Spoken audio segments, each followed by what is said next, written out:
Jumpa lagi di Halo Timnas yang akan menyajikan informasi terupdate mengenai Timnas Indonesia. Di antaranya, pembagian pot drawing Piala Asia Timnas Indonesia terancam masuk grup neraka.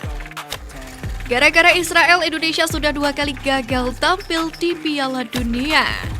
Lama tak terdengar, ramai Rumakik dipanggil Indra Syafri.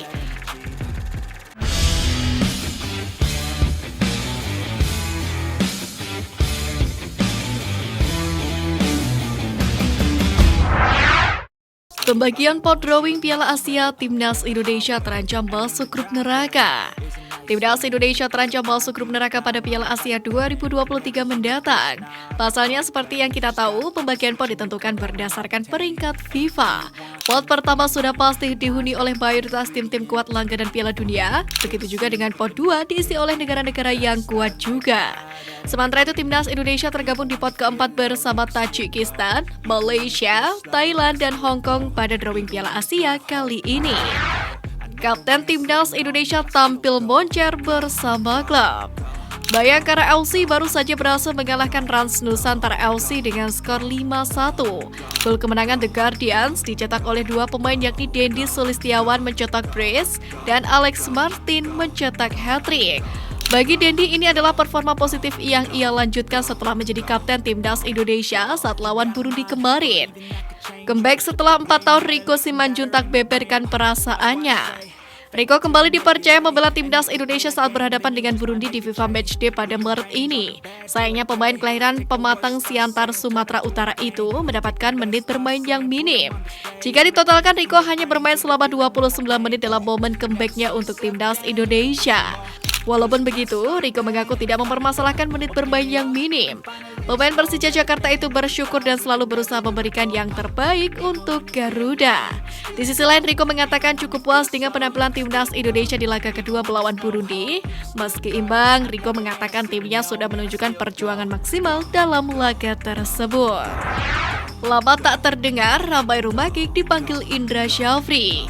Disampaikan oleh Dewa United, Ramai Rumakik mendapatkan panggilan ke pemusatan latihan atau TC Timnas Indonesia U22. Ia kembali mendapatkan kesempatan menunjukkan kualitasnya di hadapan pelatih Indra Syafri. Pemanggilan tersebut tidak terlepas dari performa Ramai Rumakik yang menanjak di level klub. Ramai mulai mendapatkan tempat utama di Dewa United, di mana secara total pemain berpostur 170 cm itu telah mencatatkan 8 penampilan di Liga 1 musim ini. Ramai Rumakik pun diharapkan dapat menunjukkan performa terbaiknya di TC Timnas Indonesia U22. Tekad Marcelino bersama Timnas Indonesia. Mental baja Marcelino Ferdinand memang patut diacungi jempol. Ia menolak menyerah meski Indonesia harus batal jadi tuan rumah Piala Dunia U20 2023. Menurutnya, Timnas Indonesia harus buktikan bisa ke Piala Dunia lewat jalur kualifikasi, bukan status tuan rumah. Hal itu ia sampaikan lewat cuitan di Twitternya. Pemain abroad KMSK DNZ itu ingin membuktikan bahwa Indonesia bukanlah pengemis yang harus bermodalkan status tuan rumah untuk main di Piala Dunia. Marcelino sendiri bertekad suatu hari nanti Indonesia benar-benar main di Piala Dunia lewat kualifikasi. Sintayong buka suara perihal kontraknya bersama Timnas Indonesia. Pelatih Timnas Indonesia Sintayong sampai dengan saat ini masih belum mengetahui masa depannya di Timnas Indonesia setelah Piala Dunia U20 batal digelar. Pelatih asal Korea Selatan tersebut menegaskan sampai dengan saat ini belum ada pembicaraan mengenai perpanjangan kontraknya bersama dengan PSSI. Dirinya pun masih menghargai kontrak yang ada dengan Timnas Indonesia yang berakhir pada 2023 mendatang. Ivar Junior hapus PSSI di akun Instagramnya. Ivar Junior merupakan salah satu pemain yang diproyeksikan Sintayong untuk membela Timnas Indonesia U20 di Piala Dunia U20. Gelandang berusia 19 tahun ini bahkan sudah diproses untuk naturalisasi. Akan tetapi kesempatan Ivar Junior untuk main di ajang dunia tersebut pupus karena Indonesia batal jadi tuan rumah. Menariknya, setelah kabar itu mencuat, Ivar Junior menghapus tulisan yang menandai PSSI di akun Instagram pribadinya. Titah Jokowi ke PSSI, jangan sampai Indonesia kena sanksi. Jokowi mengaku merasa kecewa dan sedih dengan keputusan FIFA yang membatalkan penyelenggaraan Piala Dunia U20 di Indonesia. Namun dirinya meminta kepada semua pihak agar dapat menghormati keputusan tersebut. Jokowi pun meminta kepada semua pihak agar tidak saling menyalahkan satu dengan yang lainnya. Dirinya berharap keputusan FIFA menjadi pembelajaran berharga bagi persepakbolaan Indonesia itu sendiri. Sementara itu, Presiden juga meminta kepada Ketum PSSI Erick Thohir berupaya agar sepak bola Indonesia tidak terkena sanksi dari FIFA lagi. Tuan rumah Piala Dunia U20 pengganti Indonesia telah ditentukan. Disampaikan wartawan Israel Dor Hoffman, Argentina dikabarkan menjadi negara yang menggantikan Indonesia sebagai tuan rumah Piala Dunia U20.